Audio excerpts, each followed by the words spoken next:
Today we're diving into a fascinating article that pits two very different worldviews against each other, asking a question that really shapes our entire economic reality. So let's just get right to the heart of it. What is the true source of value? Is it your effort, your skills, your labor, or is it capital, the money and the tools you already have? And how you answer that? Well, it changes pretty much everything. And right here, you can see the two sides of the coin. On one hand, you have the 14th century thinker Ibn Khaldun, who argued that work is the absolute original source of all value, and even moral order. On the other, the view that became dominant in the West, which says capital is the real engine. It's what takes labor and turns it into real wealth. You know, these aren't just dusty old ideas. They build two completely different worlds. Okay, let's dive into our first section, the foundations. Before we can really get into the debate, we got to make sure we're all on the same page about what work and wealth even mean in these two very different contexts. So for Ibn Khaldun, work, or amal, isn't just your 9-to-5 job. Nope, it's way bigger than that. It's basically any human effort, physical, mental, you name it. Anything you do to change or maintain the world around you. It's not just a job. It's a fundamental part of being human. Now this is where it gets really interesting, because he splits wealth into two different types. First, there's rizq. That's the stuff you get from your own hard work to meet your basic needs. But then there's kasb, which is wealth you get through other means, like trading things that other people made. And that second path, kasb, well, that's where things can get ethically tricky. And that brings us to a really key point from Ibn Khaldun. He says we're social creatures because, honestly, we have to be. One person alone can't do enough to even survive. We need to cooperate. So for him, work isn't just a transaction. It's the glue that holds civilization together. Okay, Section 2, the thinkers.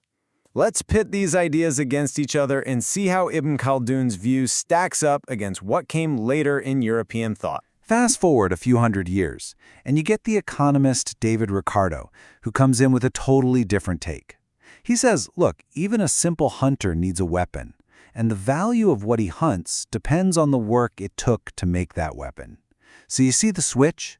The weapon isn't just a product of past work, it's capital. And it's what makes the new work valuable in the first place. And this slide just nails the fundamental split. For Ibn Khaldun, a tool is just stored labor. The connection to human effort is always there. But for Ricardo and Smith, capital kind of breaks away. It becomes its own thing, a separate force that uses labor.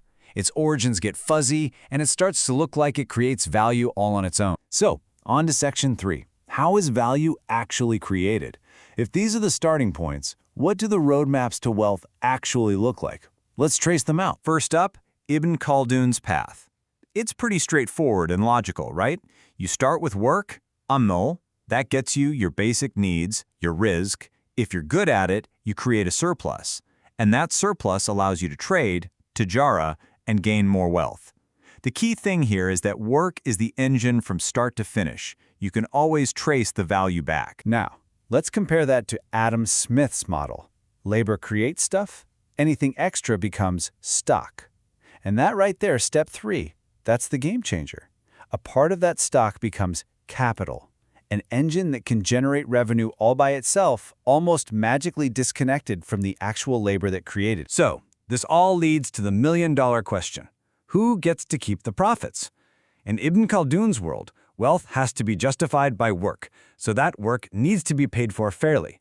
But in Ricardo's world, any value created beyond what the worker needs to survive, well, that can be claimed by the master. The extra value, it doesn't go to the worker, it goes to the owner of the capital. Okay, Section 4, the state's decisive role. This brings up a huge question. How did one of these worldviews end up dominating the other? Well, Ibn Khaldun had a really powerful answer, and it wasn't about the free market. For him, the state, the dawla, is what he calls the determinant system. Think about that.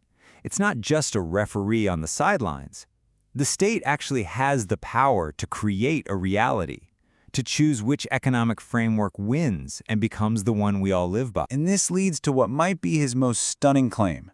The state is the grandest markets. He's saying the market doesn't just spring up out of nowhere. It's a political creation. The state builds the entire game board and writes the rulebook. And in doing so, it decides if work or capital is the most powerful piece on that board. This table does a great job of putting things in perspective. You've got Adam Smith, who saw the state as a kind of night watchman, just there to protect property. Then you have Keynes, who saw it as a mechanic, tinkering with the economy to keep it running smoothly. But for Ibn Khaldun, the state isn't a player or a mechanic. It's the architect, the one who designed the whole system in the first place. All right, our final section. Why does any of this matter today?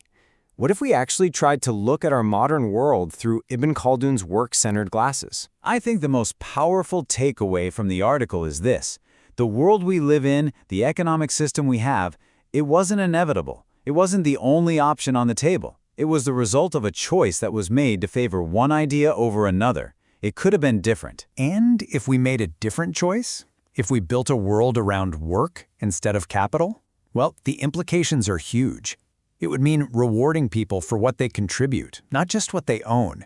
It could mean taking a serious look at injustice, fostering cooperation, and defining success by well-being, not just by numbers on a spreadsheet. It's a total rewrite of what winning even means. And the author of the source material, Ahmed Soyaya, really brings it all home with this final thought. It starts with work, just like it always did. It's a powerful reminder to cut through all the noise and complexity and get back to what he sees as the true source of it all. And that leaves us with one last big, provocative question to chew on. What would our world actually look like? What kind of rules, what kind of society would we build if we decided that work, in all its forms, was the true foundation of everything we value?